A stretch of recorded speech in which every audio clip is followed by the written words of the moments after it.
All right, everybody. A little quick intro there. What's happening, Sean St. Omer? Good morning. It's finally summertime here in Vancouver. I know we're a few hours ahead of you right now, Dave, because we can never keep up to you. You're just, geez, the amount of kilometers, miles that you travel in a year. It's pretty impressive with, again, with all the people you get to meet. Yeah, no, it's been an incredible journey. We are in London, England. We're at the airport. It's been all over in the news. They decided to do a rail strike while we're here, which pretty much shuts down all of London. So it's a lot of walking and a lot of cabs. And unfortunately, our good buddy Mark's not able to make it today, but he will be back on next Friday for sure. So what's better than Mark? Sean St. Omer. So here we are, Sean. Again, big shoes to fill, but happy to join in. I was actually going to just tell everyone I'm actually Mark Willey. This is what I look like without the beard on, but the energy that Mark has is a lot different than what I have. So he's got big shoes to fill. But glad to be here. We got a great show, Dave. Let's get right into it because I know you've got some time constraints. And again, I'm on one of my job sites. We got an excavator and a geotech and all kinds of stuff behind the scenes here. So we got to keep the ball rolling. So we're going to dive into two amazing individuals that are leaders in Chicago. So we have Juanita Garcia and Emily Purcell. And so I don't know where today is going to go. We might talk about BIM. We might talk about embodied carbon. But we're going to definitely hear about two individuals that are movers and shakers in the Midwest. And so let's just bring them on, let them tell their story, and we'll dive into some of the questions and things that we want to learn about. So absolutely. Emily, welcome. Hey, Dave. Hey, Sean. Hey, Emily. Glad to have you. Yeah, for sure. And Juanita, you're back on the show again. Emily, your first go around. Don't worry, we'll take it easy on you here. We like to just have fun. So, well, listen, why don't you guys both take 2 minutes? Emily, I'll start with you since you have not been on the show before. Tell us a little bit about who you are and what you do. And then Juanita, we'll let you update the world. I think the world already knows you. Yeah. Hey, everyone. Emily Purcell. I am based in Chicago. I am the sustainability lead for the Chicago and East Coast office for Solomon Cordwell Benz, we're an architecture firm. And yeah, we've been getting our Carbon Leadership Forum hub off the ground since I think it was January or February 2020. So it's been an interesting couple of years. But I'm loving just diving into this and learning from some really awesome individuals. So. Yeah, well, we're excited to have you. And I'm so excited to learn about what a Carbon Leadership Forum truly is. And I think you're going to have to explain that to some of our guests as well. All right, Juanita, no stranger to the danger. Give us a quick update. Working for Pepper in their high performance and sustainable construction group. Still working on carbon drawdown in projects. That's been really exciting. We managed to add a fifth solution since our last conversation. We've added carbon infused concrete. We've been really excited about that. But also working with the Carbon Leadership Forum. I'm excited to be able to kind of share a GC perspective on events and panels and the programming that we put together in education for the Chicago hub of the Carbon Leadership Forum. One neat thing too is that because everything's virtual now, that we're able to connect with other groups outside of Chicago. Carbon infused steel. It almost sounds like carbon infused concrete. Oh, that's right. Concrete, carbon infused concrete. So it's funny, just before the show, we were talking about steel, or maybe I was hearing steel and you were saying concrete. I don't know. Well, listen, let's jump into it, everybody, because we're going to have a show. It's going to be about 15, 20 minutes today. We're going to nail through some of this stuff. We're going to have Emily and Juanita back on so we can really deep dive deeper into it. Sean's on a job site filling in for Mark Bare Naked Willie, as he always does, and we appreciate that. So who wants to go first here to start explaining all these wonderful things that you guys are working on? Oh, good. Juanita, you've got a little intro for us, right? There you go. Yeah, I think I can share what, again, the call to action, kind of thinking about how much, 40% of global emissions comes from the built environment, both in operational carbon and building materials. So with that call to action, that has really been leading the Carbon Leadership Forum to really thinking about that opportunity for us to reduce those carbon emissions. That's been really exciting. The Carbon Leadership Forum, you may know from their contributions from the EC3 tool and several other projects, but one really exciting thing about that Carbon Leadership Forum is that collective action. We were involved with research. We've built out the Carbon Leadership Forum has built out a really awesome website, the carbonleadershipforum.org. That's been a really neat central location for us to share resources and information, everything from education tools like videos to white papers, and also a really awesome forum that I have to say has been really helpful for information.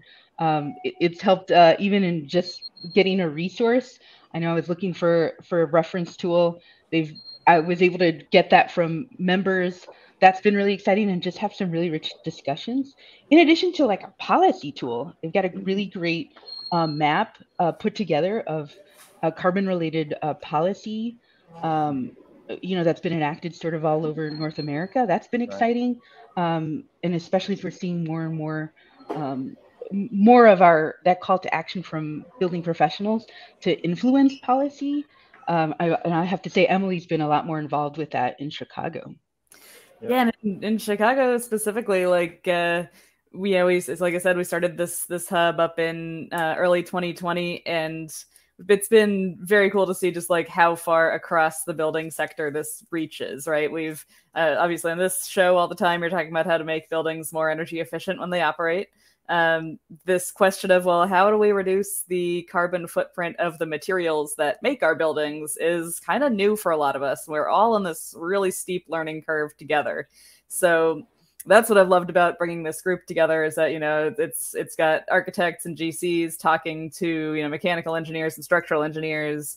We want to talk maybe more about like landscape architects and infrastructure designers, anything that's using large amounts of concrete or steel or any of these large scale building materials, interior materials too, they matter too. Like this, it's a really multidisciplinary group. Yeah, and it's a global issue. Even in London here, traveling around to a lot of the steel manufacturers and offsite builders in this country, the carbon agenda is real, not just in the United States. So I will let everybody know around the world, it is alive everywhere, and people are working on it. In fact, one of the coolest things that somebody said to me, they said somebody should make a video game where the kids get to shoot the carbon or do something with the carbon, right? To learn about it, but also let's make it fun to destroy, not destroy, but you know what I mean, reduce. Yeah. Sean's like, whatever, Dave. No, again, it's how do you get kids interested in this? And this is those kinds of things is like, what do you need to do?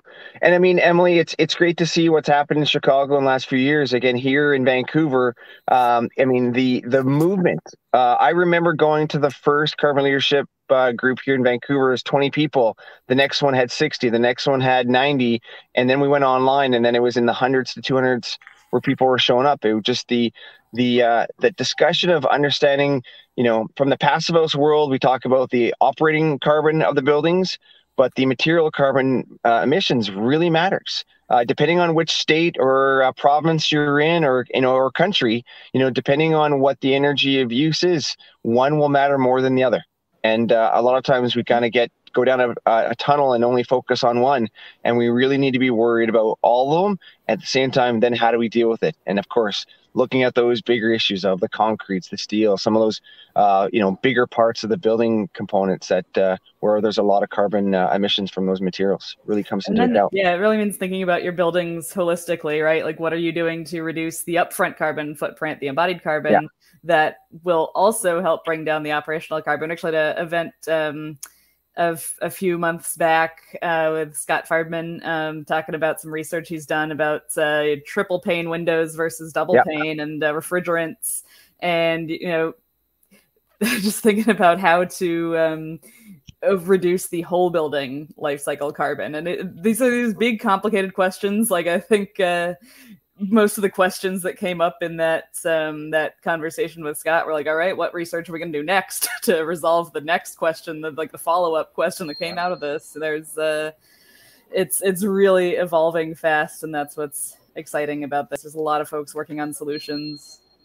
Yeah, there truly is. And we were saying before, we're talking offline with Tata, who's one of the largest steel producers, manufacturers, and it is such a big deal for them. I mean, they have an entire research lab dedicated to figuring this out. How cool would it be, Emily and Juanita, if we could bring them into your forum to have a discussion from the people that have those really deep pockets that are truly, trying to put some science behind this? I think that'd be a really cool thing to do. So, all right, listen, everybody, we are live on LinkedIn, YouTube, Facebook, Twitch, and Twitter. So get your tweets on. If you're not following Juanita and Emily, you're wrong. And you're already following Sean St. Omore. Sean, I just got to say it. Nobody believes it, but we did over 300,000 minutes watched last month. That's 5,000 hours in 1 month of videos being watched, right? So we're super excited. I can't even keep up to you. Yeah, I used to be like, it's Netflix and chill, so it's like Dayflix and chill, and I can't even keep up with the stuff that you're up to these days. So it's impressive. So great work to you. And Dayflix is PG, by the way, everybody, just so you know. So it's not an adult show. All right, so Emily and Juanita, walk us through kind of how do the people come together? How do the discussions come together? Are they online? Are they in person? Can anybody join this conversation? Yeah, right now we are pretty much all online.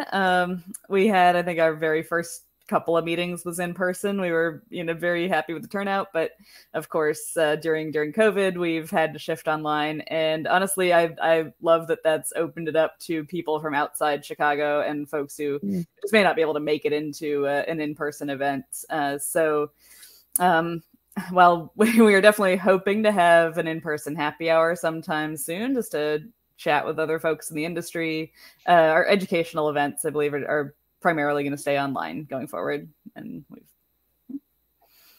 so, Emily, are you guys having monthly events right now, or quarterly, or what are you guys up to? Well, we like to aim for monthly, and we don't always get there. So right now we have 2 coming up in the next couple of months. I believe we have the dates and times in the chat here. Yeah. So actually, Juanita, do you want to talk a little bit about who's going to be showing up at these? Sure. We were excited. This came out of a great conversation about circular economy and those opportunities to reduce carbon and using reclaimed materials. So with the 2-parter, we had a lot of great ideas to talk about this. The first one's going to focus on tools. So that'll be tools for sourcing and using materials, primarily sourcing them and kind of an inventory of them. And then the second one will focus on design and procurement. So we'll have a couple of architects that are working in that space. One in particular that built a tool that she's using internally with her firm that's based in Indianapolis. They've been able to make huge strides in being able to reduce embodied carbon on their projects with this neat inventory that they've been doing. That's exciting, as well as even workforce development, someone based in workforce development in that part of the economy. So we're excited about those coming up in the next 2 months. So let's talk about that. Tools, I mean, are we swinging hammers here? Are we chipping away at the mountainside, making a statue of Mark Willey or something? I mean, when you say tools, what kind of tools can somebody expect to learn when they come there? So these are actually online tools for inventory and design. So no actually swinging a hammer, not at this part. This is more on the design side, sort of upfront and inventory. So that's pretty cool. Yeah, and so those tools that are online, I mean, just can you give us a little insight on like what would a tool online be like for design? Like what's it going to do for it? For me, if I'm an architect in the AEC or I'm looking to do something in the passive house world. So it'll be one in particular we were looking at that will be a part of the conversation is an inventory of doors. So it'll have some dimensions, it'll have some information, so you'll know. And as a designer, you can design around them and work to incorporate them into a space. So that's kind of cool. So stuff like dimensions, stuff that ways to design around this. So that means Sean and his team, and they're designing a house. You've already figured out the products that he needs. So he designs the right products in and doesn't have to do all the research and all the heavy lifting and go and find out that a door that says it was made in USA came like 5 times around the globe before it got here. Yeah. Well, and like salvaged and reused materials as well, like finding existing materials so you're not having to produce new ones. Ooh, I have to give my brother a plug then. Salvage Pittsburgh. That's what he does. Yes. Did he? Yes. Yeah, he has 25,000 square feet out there, and he has all the old barn wood. Like he goes and gets all that stuff. So tons of, doors out the wazoo. Yeah. Old stuff though, a lot of older stuff, architectural salvage. But Salvage Pittsburgh, check it out. All right, there's a good plug. Thanks. Yeah. Gotta help your family members out, all right? this stuff matters because now, like in Vancouver, you guys had Adam Cornell from Unbuilders on. The same thing that your brother's doing, Dave, is where we're deconstructing buildings now, and we're going into the urban waste and pulling it out and being able to reuse it and turn that, those products into something else. And it's really cool that the design community has another way to allow their creativity to expand by, looking at other materials, tell those materials to live on for another 100 years and continue on. And so it's great that as a collective, the right resources are there. And again, the tool of just having the data, and the data is great. And I kind of have to always default to kind of my leader in this environment, which is Chris Magwood, and his whole thing was the carbon elephant in the room, and that was 3.5 years ago that he planted the seed with me about how to manage all these kinds of things. And so it's just great how we now have these hubs in all the major centers, and I think even the Carbon Leadership Forum is now global, where they've got hubs in different cities. So it's really cool to see in 3 to 4 years how quickly this conversation has expanded.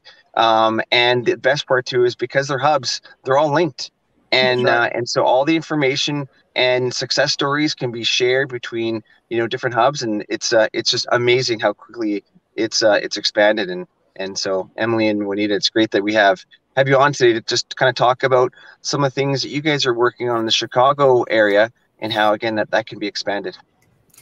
Yeah, I love Chris's videos and explanations. Just makes some of these complex subjects real simple. And I think that's a great message, is just that, while we've been here talking about how big and complex and, this big learning curve and stuff, every project can do something about embodied carbon. There's a lot of information out there.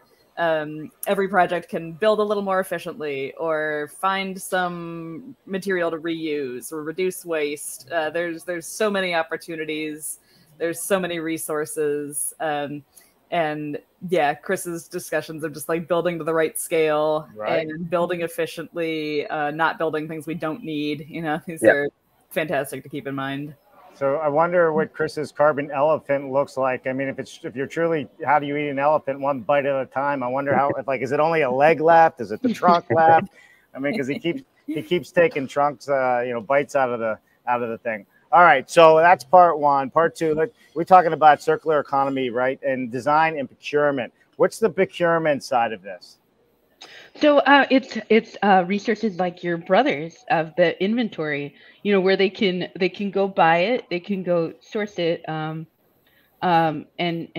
ways to buy it, and ways to that are exciting is one particular resource here in Chicago, the Rebuilding Exchange and the Evanston Rebuilding Warehouse, and how they're working on deconstruction, like the workforce development part and the part of using that as a means for workforce development and improving lives of individuals, learning these skills that are really valuable to really understand materials and materials that have value, and divert them from landfill. So you guys, I'm going to recoin you as the Google of information for the circular economy, right? So anybody wants to find out, right? Think about it. Like, instead of just saying, Google, where's the salvage yard? We can go to what you guys are doing and say, Emily or Juanita, or, email and say, hey, listen, I live outside of Chicago, or I live in Pittsburgh, or I live in London, where I'm at now. And you'll be like, oh yeah, right up the road is so-and-so. He has everything you need. Yeah. That's what you're working on, right? That's the ideal, right? Just to make it as easy to find a salvaged or reused or lower carbon product as it is to find a brand new one. Mm-hmm. I think it's amazing, and I think what's even more amazing is, Sean, our circles are running so tight together anymore with all the different people that are really truly working on this, and how do we build it better? I mean, that's the whole thing, right? How do we build it better? How do we be more sustainable? How do we be more environmentally friendly? And most of all, how do we make healthier homes for our kids, and affordable? Yep. Can't leave out the affordable part. And that's where the salvage side comes in, right? Reuse, repurpose, recycle, or something like that, I think his slogan is. All right. So we're going to have both of you back on the show, and we're going to dive into each one of these topics. Is there something that I didn't touch on yet that is so important that we have to get out the door right this second? Is it your mom's birthday? I mean, it can be anything. Well, I think just check us out on LinkedIn, look for our website. We'll post more details about those 2 events coming up and some links to register. So just keep an eye on us. I love it.